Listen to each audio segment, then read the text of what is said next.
Fala time, eu sou o Luiz e no vídeo de hoje a gente vai complementar um pouco do que a gente estudou na aula passada. Hoje a gente vai abordar dois temas, algoritmos gulosos e programação dinâmica. E nada melhor para estudar alguns conceitos do que colocando eles em prática. Então para isso, vamos analisar o problema do troco. O problema do troco ele é simples de ser compreendido. Dado um conjunto C de n denominações de moedas e um valor A que representa o nosso troco, a gente quer saber qual é o número mínimo de moedas necessárias para entregar o valor de A. Então, quantas moedas eu preciso utilizar para devolver um troco qualquer? Aqui, vale ressaltar que a gente tem um estoque ilimitado de moedas. Então, independente da denominação de moeda, a gente pode utilizar quantas a gente quiser. Vamos analisar um exemplo. Vamos considerar que C, o nosso conjunto de moedas, a gente tem os seguintes valores. Temos moedas de 2, de 3, de 5 e de 6. E o nosso troco, que a gente armazena em A, é igual a 10. Então a gente quer encontrar o número mínimo de moedas para se entregar o valor de 10. Aqui temos algumas possibilidades. Como por exemplo, a gente pode utilizar 5 moedas de 2. A gente também pode utilizar 2 moedas de 2 e 2 moedas de 3. Assim utilizando 4 moedas. Mas a gente pode melhorar isso ainda. Por exemplo, utilizando 2 moedas de 2 e uma de 6. Assim utilizaríamos apenas 3 moedas. Ou, o melhor caso, que é utilizar 2 moedas de 5. Assim, a nossa solução ótima para esse exemplo são utilizar 2 moedas, sendo 2 moedas de 5. Entretanto, isso é para esse caso. Aqui a gente quer desenvolver um algoritmo que seja capaz de encontrar a solução ótima para independente da entrada do nosso problema. Então, independente do conjunto de moedas e independente do valor do troco, a gente quer um algoritmo que seja capaz de encontrar sempre a solução ótima. Para isso, podemos utilizar algumas estratégias. Podemos utilizar, por exemplo, a estratégia que estudamos no vídeo anterior, que é a estratégia de força bruta. Então, um algoritmo que testa todas as combinações possíveis de moeda e então seleciona a que utiliza menos. Podemos também implementar um algoritmo utilizando a estratégia gulosa, ou também a programação dinâmica. Vamos analisar aqui primeiro os algoritmos gulosos. Para a gente desenvolver um algoritmo guloso, a gente tem duas características. Primeiro, que é a subestrutura ótima. Se a gente lembrar lá do vídeo passado, a gente sabe que uma solução ótima é formada de soluções ótimas de subproblemas. Então a gente tem um problema completo e esse problema ele é dividido em subproblemas. Então se a gente pegar uma parte desse problema, a solução ótima para essa fração do problema faz parte da solução ótima do todo, do conjunto completo. Então para a gente desenvolver um algoritmo guloso, a primeira coisa que a gente tem que ter é uma subestrutura ótima. Outra coisa é a nossa propriedade gulosa. A propriedade gulosa, ele pega a melhor solução para o momento. Então, enquanto ele está calculando cada um dos subproblemas, ele vai procurar qual é a melhor solução para aquele subproblema. Para aquele momento, é a nossa solução ótima local. Para aquele subproblema, essa é a melhor solução, sem levar em consideração as decisões que ele possa tomar no futuro. Ele sempre vai pegar o melhor para aquele momento e então chegar, encontrar uma solução ótima global. Vale ressaltar aqui que a propriedade gulosa, ela nunca volta atrás na sua decisão. Então ele está tomando uma decisão e ele não recalcula qual seria o valor que ele alcançaria se ele tomasse outro caminho. Ele não volta atrás, é uma decisão míope que a gente chama. E por conta disso, os algoritmos gulosos nem sempre funcionam. Um algoritmo guloso ele pode sim te entregar uma solução ótima, mas ele não garante uma solução ótima para qualquer problema. Por isso a gente tem que sempre determinar muito bem qual vai ser a propriedade gulosa, como vai acontecer a nossa escolha gulosa. Mas ele não garante sempre a nossa solução ótima. Mas vamos implementar aqui então um algoritmo guloso para o nosso problema de troco. Vamos definir algumas coisas primeiro. Vamos considerar que o nosso conjunto de moeda ele está ordenado. Então, no nosso conjunto de moeda, a gente tem que o C1 é maior do que C2, que é maior do que C3, que é maior do que Cn. O nosso conjunto de moedas ele já vem ordenado. Então, a partir disso, vamos analisar a nossa escolha gulosa. A nossa escolha gulosa vai ser: selecione sempre a moeda de maior valor. Então ele sempre vai pegar a moeda de maior valor que é possível ser utilizada naquele momento. Então, enquanto a nossa moeda selecionada for menor ou igual ao valor do nosso troco que a gente quer entregar, a gente vai utilizar essa moeda. Então a gente vai armazenar CI na nossa solução. Então, assim vamos definir o nosso algoritmo. Nosso algoritmo ele vai receber apenas duas entradas: C, que é o nosso conjunto de moedas, e o A, que é o valor do nosso troco. Primeiro, a gente inicia S, que é a nossa solução, com vazio, porque a gente não testou nenhuma solução, né? O nosso S ainda não tem o número mínimo de moedas necessárias para devolver aquele troco. E agora a gente inicia um laço de repetição. Para I, que começa em 1, até N, que é todas as nossas denominações de moedas, né? Então ele vai passar pelas denominações de moedas, enquanto o nosso A, que é o nosso troco, for maior ou igual a C na posição I, então, enquanto o nosso troco for maior ou igual à moeda selecionada, a gente armazena em S o que contém S mais a união da nossa moeda selecionada. Então, S vai ser incrementado em 1, que foi utilizada aquela moeda. E então, a gente diminui o valor dessa moeda no nosso troco. Então, a gente coloca em A menos CI. Então, por exemplo, se a gente tinha 5 e a nossa moeda selecionada foi 4, a gente diminui 4 de 5 e A fica valendo 1 e volta no nosso laço de repetição para testar até a gente chegar em A igual a 0 e assim retornar a nossa solução. Esse é o nosso algoritmo guloso. Antes da gente ver se ele entrega mesmo a nossa solução ótima para qualquer caso, vamos analisar a complexidade dele, se ele é pelo menos um algoritmo eficiente. Vamos analisar linha a linha. A nossa primeira linha, que a gente coloca S igual a vazio, isso é constante, né? A gente tem aqui θ de 1, porque isso vai ser realizado em tempo constante. O nosso laço de repetição, que vai de 1 até N, ele vai ser executado N vezes. Então a gente tem θ de N. Agora nós chegamos no nosso while. O nosso while que vai testar ali aquela moeda enquanto ela for menor ou igual ao nosso valor do troco. Isso aqui vai ser executado no máximo A vezes. Por que no máximo? Porque não tem como nós garantir quantas vezes, né, esse laço vai ser executado. Depende muito da moeda selecionada e do valor do troco. Mas no máximo ele vai ser executado A vezes. Por exemplo, independente do nosso valor de troco, se a moeda selecionada for a moeda de valor 1, ele vai ficar usando essa moeda de valor 1 até chegar em A. Ele vai ficar incrementando de 1 em 1. Então, no máximo, vai ser executado A vezes. E por fim, o nosso retorno, ele é θ de 1 porque é tempo constante. Então, a complexidade geral do nosso algoritmo é O de A. Vai ser executado no máximo A vezes. Mas então, vamos ver se esse nosso algoritmo de fato funciona e ele vai entregar a nossa solução ótima, independente da sua entrada. Vamos considerar aqui a nossa entrada C, então o nosso conjunto de moedas, com os seguintes valores. Nós temos moeda de 15, de 20, de 15, de 7 e de 1. Vale lembrar que a gente definiu que o nosso conjunto de moedas ele já vem ordenado. Então a moeda de maior valor é a primeira, né, que é de 20, 15, 7 e 1. E o troco que a gente quer entregar é o valor de 22. Então, vamos seguir os passos do nosso algoritmo. A primeira coisa que a gente vai fazer é definir o nosso conjunto, nosso S, né, a nossa solução com vazio, então igual a 0. E a gente vai iniciar aquele nosso primeiro laço de repetição, que é o que corre por todas as moedas. O nosso I está valendo 1, porque ele está selecionando a nossa moeda de maior valor, que é a nossa característica gulosa, foi a estratégia gulosa que a gente adotou. E a gente vai testar. 20 é menor ou igual ao valor do troco, a 22? É menor. Então a gente pode utilizar essa moeda. Então a gente pega 20, 22 menos 20, sobra 2 e adiciona 1 na nossa solução. A gente utilizou uma moeda.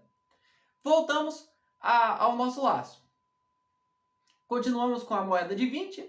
20 é menor ou igual a 2? Não, então não podemos usar mais essa moeda. Incrementamos 1 no nosso laço de repetição que corre as nossas moedas. Agora vamos testar com a moeda 15. 15 ainda é maior do que o valor que a gente tem em A. então essa moeda também não serve. Passamos para a moeda de 7. 7 ainda é maior, não podemos utilizar. E finalmente, chegamos na nossa moeda, o nosso i valendo 4, a nossa moeda de valor 1. 1 é menor ou igual a 2? É, então a gente pode utilizar ela. Então vamos utilizar. 2 menos 1 igual a 1, incrementa S. Agora estamos usando duas moedas. Voltamos no nosso laço. 1 é menor ou igual a 1? É igual. Então ainda podemos utilizar 1 menos 1, 0. Adiciona mais uma moeda na nossa solução. 3 moedas. Terminamos, zeramos o valor de A, então acaba a execução do nosso algoritmo e a gente retorna a nossa solução. O nosso algoritmo entregou uma solução de 3 moedas, mas essa não é a solução ótima. O nosso algoritmo falha para esse conjunto de moedas. A solução ótima do nosso algoritmo seria utilizar apenas duas moedas, utilizar uma moeda de 15 e uma moeda de 7, assim totalizando o nosso troco de 22. E essa é a melhor solução. O nosso algoritmo, com a nossa formulação de estratégia gulosa, ele encontraria a solução ótima se a gente não tivesse a moeda de 20. Se o nosso conjunto de moedas fosse apenas 15, 7 e 1, como ele sempre pega a moeda de maior valor, ele pegaria de 15 e então ele conseguiria chegar na nossa solução ótima. Mas para esse conjunto de moedas começando em 20, ele não é capaz. Ele entrega uma solução viável, mas não a melhor possível. Então aqui o nosso algoritmo falha. Então vamos tentar encontrar uma outra solução melhor do que essa. Já vimos que o algoritmo guloso talvez para esse problema não seja a melhor opção. Podemos então definir um algoritmo recursivo de força bruta. Então se a gente lembrar, força bruta aí vai testar todas as opções possíveis e escolher a melhor. Vamos definir então um algoritmo que usa essa estratégia. A primeira coisa para isso, a gente precisa definir a nossa equação de recorrência. A nossa equação de recorrência é o que demonstra como a gente vai chegar no nosso resultado. A primeira coisa para definir a equação de recorrência de um algoritmo de força bruta é definir o nosso caso base. O caso base é se o nosso troco for igual a zero. Um troco igual a zero, a solução é igual a zero. Para dar um troco de R$0, a gente precisa de 0 moedas. Então esse é o nosso caso base. A partir do caso base, a gente precisa definir a nossa recorrência para os nossos subproblemas. A recorrência do nosso subproblema vai ser dada para um J, que é um subproblema qualquer. Ele vai conter 1 mais SJ menos CI, que é a nossa moeda selecionada. Vamos entender melhor essa equaçãozinha aqui. Por que esse 1, né? Então, SJ é o valor do nosso subproblema, CI é o valor da nossa moeda selecionada. Então, vamos imaginar aqui que o nosso subproblema que a gente está calculando agora é igual a 1. Então, SJ é igual a 1. Então, a gente tem 1. Vamos imaginar que a nossa moeda selecionada, a moeda CI, é igual a 1 também. Então, a gente quer calcular qual é o menor número de moedas para um subproblema de valor 1 utilizando a moeda 1. A gente tem J igual a 1, 1, a moeda 1, 1 menos 1, 0. Mais 1. Esse mais 1 é justamente para falar, ó, na nossa solução a gente utilizou apenas uma moeda. Um outro caso, por exemplo, J valendo 2. Agora calculando o subproblema para 2. Ainda utilizando a moeda de valor 1. 2 menos 1, 1. Mais 1 que armazena na solução. Então, a nossa solução a gente tem que, para SJ, a gente utilizou duas moedas para chegar nesse troco. Então, podemos formalizar a nossa equação de recorrência da seguinte forma. Para SA, que representa o nosso conjunto completo, né, a solução ótima do nosso problema, a gente tem que, se A for igual a 0, temos 0. E para A maior do que 0, a gente tem que SA recebe o mínimo de 1 mais SA menos CI. Essa é a nossa equação de recorrência. A partir dela, a gente consegue formular o nosso algoritmo recursivo, que vai pegar um problema qualquer e recursivamente ele vai somando todos os subproblemas até chegar no caso base e então entregar para a gente a melhor solução de corte.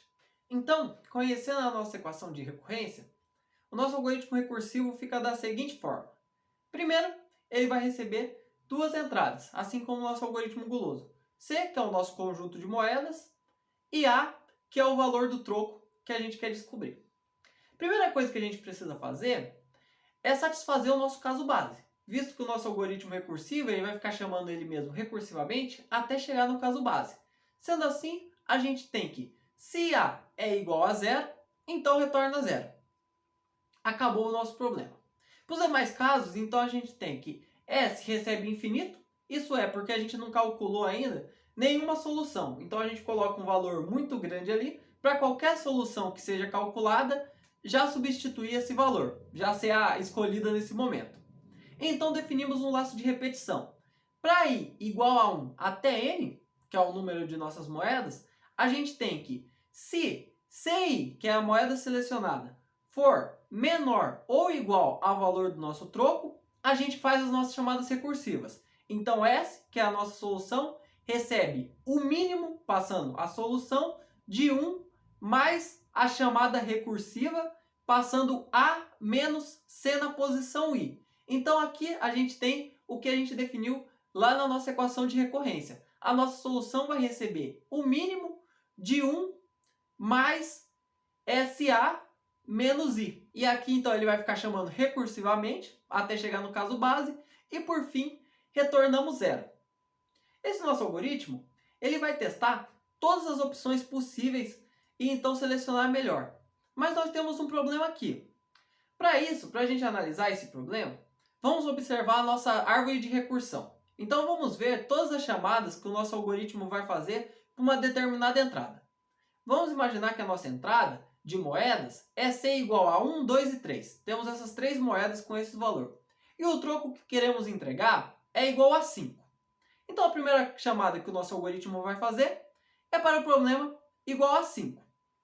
Para descobrir qual é o número mínimo de moedas que vai ser utilizada para entregar o troco igual a 5, ele precisa descobrir qual é o mínimo de moedas necessárias para entregar o troco de 4, de 3 e de 2. Isso dependendo da moeda que ele utilizar. Então, por exemplo, quando ele testar a moeda de valor 1, ele tem que descobrir qual é o menor número de moedas necessárias para resolver o subproblema de valor 4. Se ele pega a moeda de 2, ele precisa resolver qual é o menor número de moedas necessário para o subproblema de 3. E se ele pega uma moeda igual a 3, qual é o mínimo necessário para o subproblema 2. Vamos imaginar que ele pegou 1. Para calcular o subproblema de 4, ele tem que calcular os subproblemas de todas as escolhas possíveis. Então, se ele escolher a moeda de 1, 2 e de 3. E a mesma coisa para os outros casos, que é o de 3 e o de 2. E aqui a gente está vendo só uma parte da nossa árvore de recursão. Essa árvore ela fica um pouco maior do que isso, na verdade, muito maior. Porque ele tem que calcular todos os subproblemas até chegar no caso base para todos esses subproblemas. Então a nossa árvore só vai parar de crescer quando todos os ramos dela chegarem em zero, que é o caso base. Mas aqui a gente já consegue observar o que eu quero demonstrar para vocês. Aqui a gente tem um problema que a gente chama de sobreposição de problemas, que é o nosso algoritmo ele fica recalculando coisas que ele já calculou. Podemos observar que o subproblema para o troco de valor 2, ele é calculado várias vezes. Por exemplo, quando a gente quer calcular o menor número de moedas para um troco igual a 4, a gente calcula o subproblema 2. Para o valor 3, a gente calcula o subproblema 2 e para calcular o 2 também. Então aqui a gente vê que esse subproblema de valor 2, ele é repetido, ele é recalculado 3 vezes. Isso só para essa parte da árvore. Se a gente fosse analisar o restante dela, a gente ia ver que ia ter a repetição desse mesmo subproblema mais algumas vezes. Então isso torna o nosso algoritmo ineficiente, porque ele fica recalculando coisas que ele já calculou. Ele não precisaria ficar repetindo cálculos que já foram feitos. Então aqui, se a gente analisar a nossa complexidade, ela vai ser dada justamente por conta dessa repetição de cálculos. A nossa complexidade nesse nosso algoritmo, ele vai ser dado ali pela linha onde a gente define a nossa equação de recorrência. A nossa equação de recorrência, ela define que o nosso algoritmo ele vai ficar calculando todas as opções possíveis de um mínimo de moedas necessárias para cada subproblema. Isso vai ser dado pelo valor do nosso troco elevado ao número de opções de moedas que a gente tem. Então aqui a gente tem que a complexidade desse nosso algoritmo recursivo, ele é O de A elevado a N. Então é um algoritmo exponencial, é um algoritmo nem um pouco eficiente. Mas antes da gente descobrir como melhorar isso, então, vamos analisar se o nosso algoritmo está correto. Para a gente descobrir se ele está correto, vamos relembrar a nossa equação de recorrência. Nós temos lá que se A é igual a zero, nós temos zero. E para qualquer outro caso onde A é maior do que zero, a gente tem que o nosso problema ele recebe o mínimo de 1 mais S A menos CI. Então, vamos demonstrar que o nosso algoritmo está correto, demonstrando que ele tem uma subestrutura ótima. Para isso, vamos utilizar um método de demonstração por contradição. Então, vamos considerar uma solução ótima qualquer para o nosso troco de valor A, que utilize as nossas moedas da nossa denominação. Então, C1, C2, C3 até Cn. Agora, vamos considerar dividir a nossa solução em duas partes, como demonstra a nossa figura. Agora, suponha que a metade esquerda da solução seja para um subproblema J. E a metade direita seja para A, que é o nosso problema completo, menos J, que é o nosso subproblema. A metade esquerda da nossa solução deve ser uma solução ótima para entregar o troco J, usando as nossas moedas. E a metade direita deve ser uma solução ótima para entregar o nosso troco A menos J, utilizando também as moedas da nossa denominação. Então, por contradição, vamos considerar que existe uma solução melhor para entregar o troco de J do que a metade esquerda da solução ótima que a gente apresentou. Sendo assim, a metade esquerda da solução ótima poderia ser substituída por essa solução melhorada que acabamos de encontrar. E isso produziria uma solução válida para o nosso troco de A, utilizando menos moedas do que foi apresentado inicialmente. E isso é uma contradição, visto que aquela que apresentamos inicialmente era uma solução ótima. E isso vale também para a outra metade. Então esse mesmo argumento que utilizamos para provar a estrutura de J valeria para a metade direita. Assim, a solução ótima para o nosso problema do troco é composta de soluções ótimas para todos os subproblemas. Então, assim, sabemos que a nossa equação de recorrência e, junto com isso, o nosso algoritmo recursivo, ele está correto. Entretanto, nós vimos que ele não é nada eficiente. Vamos tentar propor, então, uma solução melhor. Para isso, podemos utilizar a programação dinâmica. A programação dinâmica ela é basicamente um algoritmo de força bruta, só que sem a sobreposição de problemas. Então, a nossa programação dinâmica ela evita ficar recalculando soluções de subproblemas que já foram calculados. Então, a partir do momento que ele calculou uma vez, ele armazena esse valor e sempre quando ele precisar desse subproblema, ele busca o valor armazenado, evitando de ficar recalculando. Então, para a gente propor um algoritmo dinâmico, a gente precisa ter três principais características. Primeiro, uma formulação recursiva. O nosso problema ele tem que ter uma formulação recursiva bem definida. E isso o nosso problema tem, que foi o que a gente estudou lá com a nossa equação de recorrência.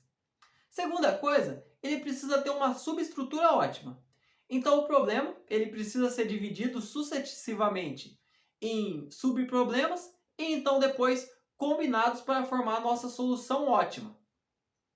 Isso também já vimos que o nosso algoritmo tem. A gente consegue dividir ele em problemas menores, em subproblemas, e a partir da solução ótima dos subproblemas, a gente encontra a solução ótima global. E por fim, a gente tem que ter a sobreposição de problemas, que também já demonstramos lá no nosso algoritmo recursivo que acontece. Então, a gente já satisfez todos os critérios necessários para a gente fazer a nossa programação dinâmica. Para a gente propor um algoritmo dinâmico, ele tem duas principais abordagens. A gente tem a abordagem top-down, onde ele funciona de forma recursiva, só que memorizado. O que seria esse memorizado?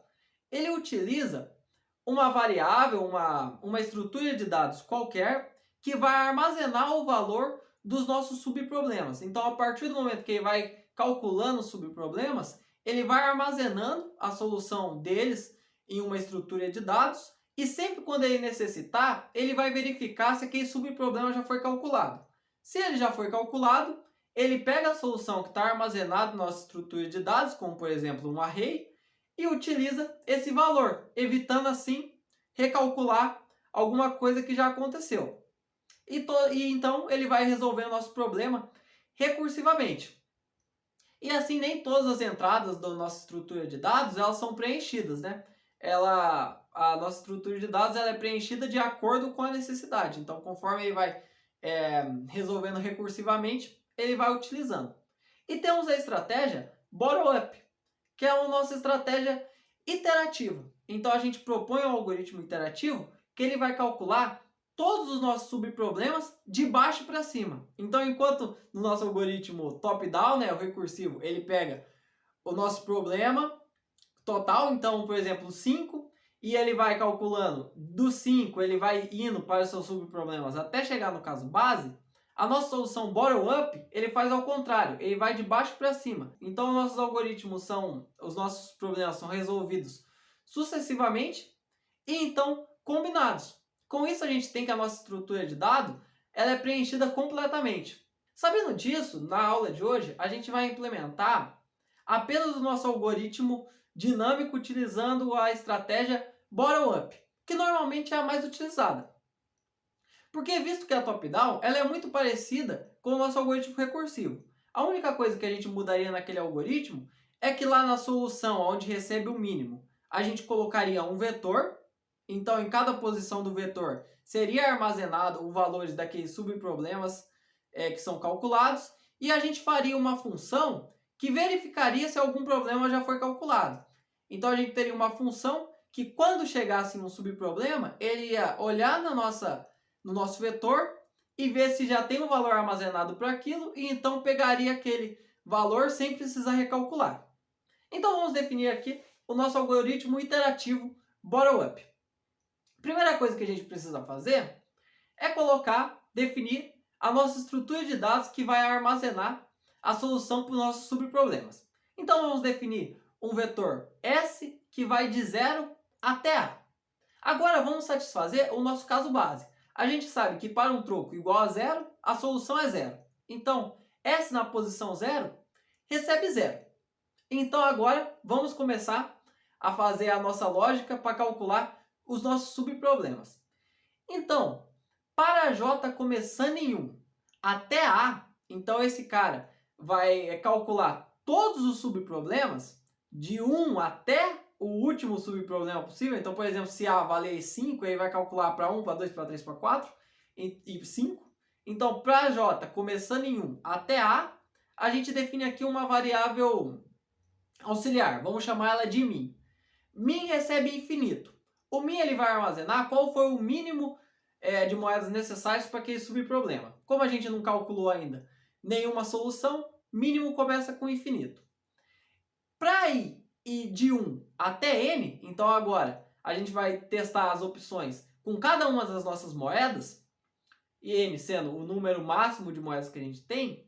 Se C na posição I for menor ou igual a J, J é o nosso subproblema, então se a nossa moeda selecionada for menor ou igual ao valor de J, a gente tem que, se 1 mais S na posição J menos CI for menor do que min, então min recebe esse valor.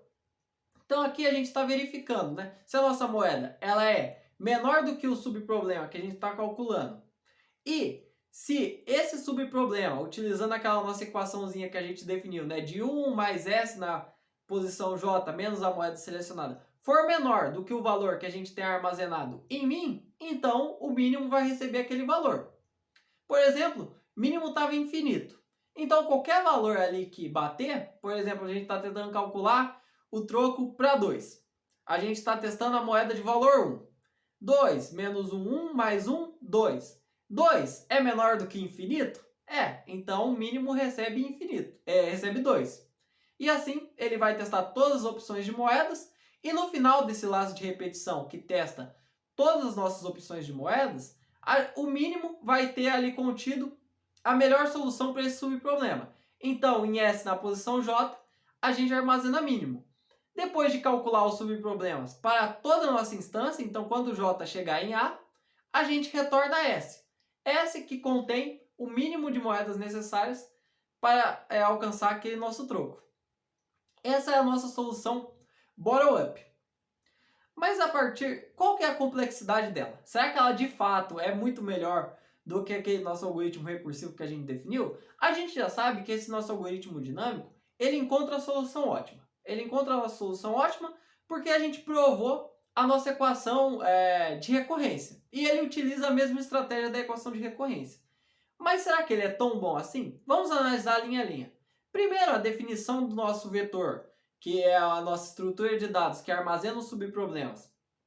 E a nosso caso base, isso aqui vai ser executado apenas uma vez. Então é em tempo constante, né? Θ de n. O nosso laço de repetição, que vai de j até o nosso problema, até o valor do nosso problema que a gente quer calcular, isso aqui vai ser executado θ de a vezes. Então ele vai ser executado a vezes esse laço de repetição. Agora vamos para o nosso bloco que calcula os nossos subproblemas testando as moedas. Aqui a gente tem que esse bloco ele vai ser calculado no máximo, né, O de A vezes N vezes. Isso porque ele vai calcular no máximo, né, todas as moedas que a gente tem vezes o número de subproblemas. A nossa constante, a nossa atribuição do mínimo para a posição daquele subproblema no vetor vai ser executado θ de A e o nosso retorno também é constante, então θ de 1. Assim, a gente chega na conclusão que a complexidade geral desse nosso algoritmo de programação dinâmica bottom-up é dado pelo cálculo dos nossos subproblemas. Então, sendo assim, a gente tem que a complexidade desse algoritmo é O de A vezes N. E isso é um pouco, né, de forma geral, sucinta, como funciona algoritmos de programação dinâmica e algoritmos gulosos, sendo aplicados no problema do troco. A partir do momento que você entende como são feitas as escolhas gulosas e como são formulados os algoritmos dinâmicos, como a gente encontra, né, a forma de utilizar uma estrutura de dados para armazenar o cálculo de todos os subproblemas, a gente consegue aplicar isso para qualquer tipo de problema que a gente tenha. Então, dado um problema qualquer, você vai ser capaz, se ele satisfazer aquelas condições que a gente citou anteriormente no vídeo, você vai ser capaz de desenvolver um algoritmo dinâmico ou guloso para ele. Esse é o vídeo de hoje. Obrigado e até a próxima.